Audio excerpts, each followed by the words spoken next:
Letos je deveta obletnica, da se to tekmovanje dela. Začel ga je gospod Bill Gates kot ustanovitelj podjetja, prav zaradi tega, ker je želel pritegniti mlade študente, kreativnost, ideje, inovacije in to spodbuditi na ustrezen način. Prvo leto je bilo 1000 udeležencev, od tega je bilo 15 finalistov iz 25 držav. Lansko leto smo imeli 350 000 udeležencev iz 183 držav in slovenski tekmovalci so prišli med top 18. To je izreden rezultat in danes bi ponovno čestitela ekipi Second Sight za ta izredno pomemben dosežek, kar to ne pomeni samo promocijo slovenske pameti, idej in inovacije, pomeni tudi, da imamo podjetniško žilico, pomeni tudi, da promoviramo tudi deželo kot takšno in promocijo pa nikoli. Lani smo imeli 23 različnih ekip, ki so tekmovale. Upamo, da bomo letos ta rezultat še presegli in res vabimo vse študente in študentke, da se temu pridružijo. In rada bi tukaj omenila nekaj, ker mislim, da je izredno pomembno, da vsem študentom in študentkam pomagamo pri tem, ker to je res velik izziv.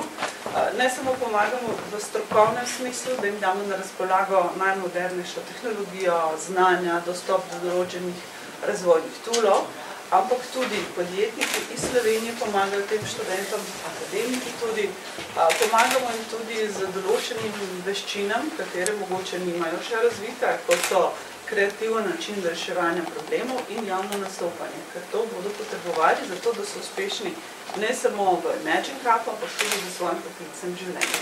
In tudi pri tem dogodku imamo naše profesorje, ki bodo našim študentom pomagali in jih tudi dejansko usmerjali.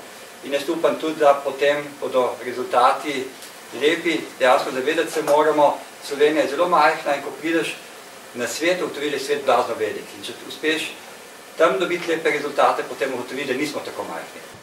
Mi smo dobili zelo veliko nekih novih poznanstv, spoznali nove ljudi. Recimo, jaz sem spoznal Matjaža Krča, ki je recimo ustanovil nekaj šole, nam je potem ponudil brezplačno sodelovanje. Tako da na Imagine Cupu se da res poznati veliko ljudi. Mi smo eni tistih, ki smo uspeli to, kar smo delali na Imagine Cupu, preleviti neko podjetniško priložnost. Kaj nam je dal Imagine Cup? Ravno vsa ta znanja, ki so jih že prej opisovali. Torej, možnost, da imaš neko ekipo, gledaš, kaj bi rad naredil, jo usmeriš in greš za tistim ciljem. Potem samo vse, kar pride zraven, so samo neki gradniki, ki jih moraš prav skupaj sestavljati, da na koncu nastane neka uspešna zgodba. Bila je neka izkušnja, kjer v bistvu si predstavljaš, da pač startaš eno tako podjetje, in ne greš še čisto za res, lahko se kaj sesuje ali pa ne gre kaj prav, pa nisi ni izgubil. Mogoče kaj pol leta, ampak bilo je čudovitega pol leta, fajn si nas prijatelji, programirali ste tam v neki sobi skupaj. In je to edino, kaj si izgubil nekaj časa, ki ga drugače za take neumnosti porabil. Če pa prav ne reš, pa se prav skupaj poklopijo zadeve, pol pa je super, pol pa dejansko lahko neka ful uspešna zgodba nastane. Pozdravljeni, veseli me, da sem danes v družbi zmagovalcev.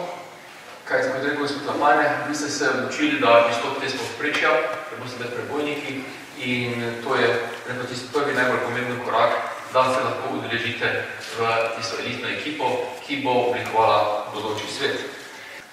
Tisto, kar jaz verjamem, je to, da se dogajajo fundamentalne spremembe v realnem sektorju in da je finančni sektor poskušal samo z nekim magičnim potezami rešiti in oblažiti zastoj, ki se je zgodil v realnem sektorju.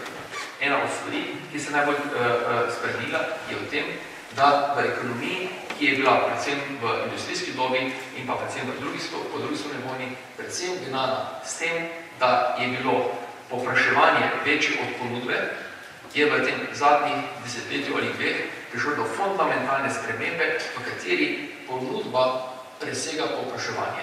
Danes ni več povprašanje pomanjkanje proizvodnih kapacitet, vse industrijske panoge so to presegle. Zato se nahajamo pred vprašanjem neke nove paradigme, kako se organizirati v družbi, v kateri se pravi ni več dovolj samo graditi, samo zidati in zadovoljevati